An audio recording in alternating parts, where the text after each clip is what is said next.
समांगम में भाग लेने के लिए अगर एक भी योद्धा वल्लवराज से जा रहा है तो यहाँ की औरतों के मन में जलती बदले की आग की वजह से है।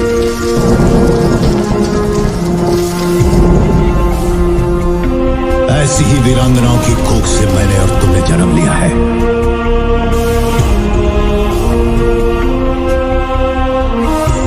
वल्लुवनाथ की स्त्रियों को ये अधिकार नहीं।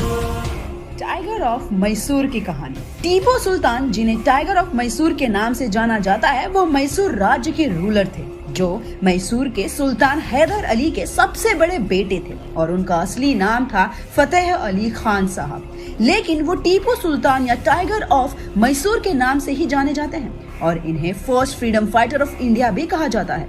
टीपू सुल्तान 1782 में अपने पिता की मृत्यु के बाद सिंहासन पर बैठे थे। शासक के रूप में उन्होंने अपने प्रशासन में कई नई चीजों को लागू किया और लौ आधिकारिक मैसूरियन रॉकेट को भी लॉन्च किया, जिसे दुनिया का पहला रॉकेट कहा जाता है।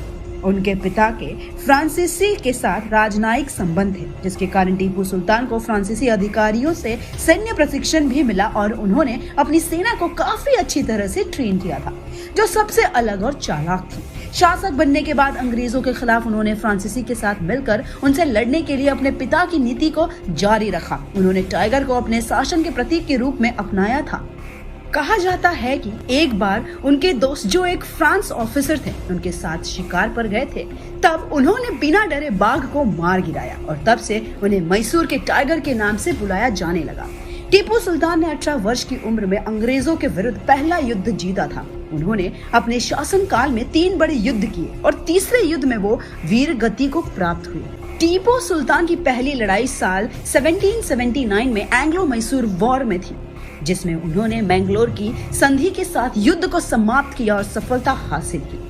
उसके बाद साल 1782 में टीपू के पिता हैदर अली की मृत्यु के बाद 1783 में अंग्रेजों ने कोयम्बतूर पर कब्जा कर लिया था, लेकिन 1784 में टीपू ने फिर अंग्रेजों से मैंगलोर वापस ले लिया और ईस्ट इंडिया कंपनी के साथ बात की और उनके बीच हुए सौदे के बाद मार्च 1784 में मैंगलोर की संधि पूरी हुई। फ्रांसीसी के साथ टीपू सुल्तान के अच्छे संबंध थे और 1794 में उनकी और नेपोलियन की बातचीत हुई थी। नेपोलियन टीपू सुल्तान के साथ मिलकर अंग्रेजों के खिलाफ लड़ना चाहता था और इसीलिए उनसे एक स्ट्रैटेजी भी बनाई थी, लेकिन उसमें वो सफल नहीं हो पाए और 1799 में मैसूर के कैपिटल श्रीरंगपटना में फोर्थ मैसूर वॉर हुई, जिसमें ब्रिटिशर्स ने पूरी तैयारी की थी और उन्हें लीड कर रहे थे लॉर्ड आर्थर वेलेस्ली, जिसने 60,000 ब्रिटिश सोल्जर्स के साथ टीपू सुल्तान पर हमला किया, जबकि टीपू के पास सिर्फ 30,000 सैनिक थे। टीपू के लोगों ने ही उनके साथ गद्दारी की और अंग्रेजों के साथ हाथ मिलाया था।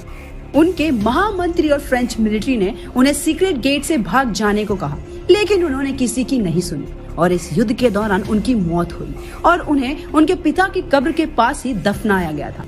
उनकी मौत के बाद ब्रिटिशर्स ने ऐसा कहा था कि अब हिंदुस्तान हमारा है और जब वो ये वॉर जीत गए थे तब उन्हें काफी बड़ा सेलिब्रेशन भी किया था और इस दिन को ब्रिटेन में पब्लिक हॉलिडे के रूप में जाहिर कर दिया गया था, क्योंकि टीपू सुल्तान ब्रिटिशरों का सबसे बड़ा खतरा था। अगर वो होते तो अंग्रेजों का शासन कभी इतना नहीं फैलता। और टीपू सुल्तान के जैसे ही एक बहादुर वॉरियर की कहानी हमें बाहुबली 3 में दिखाई जाने वाली है। तो आपको ये वीडियो कैसी लगी और आपके इस पर व्यूज हमें कमेंट सेक्शन में जरूर बताइएगा।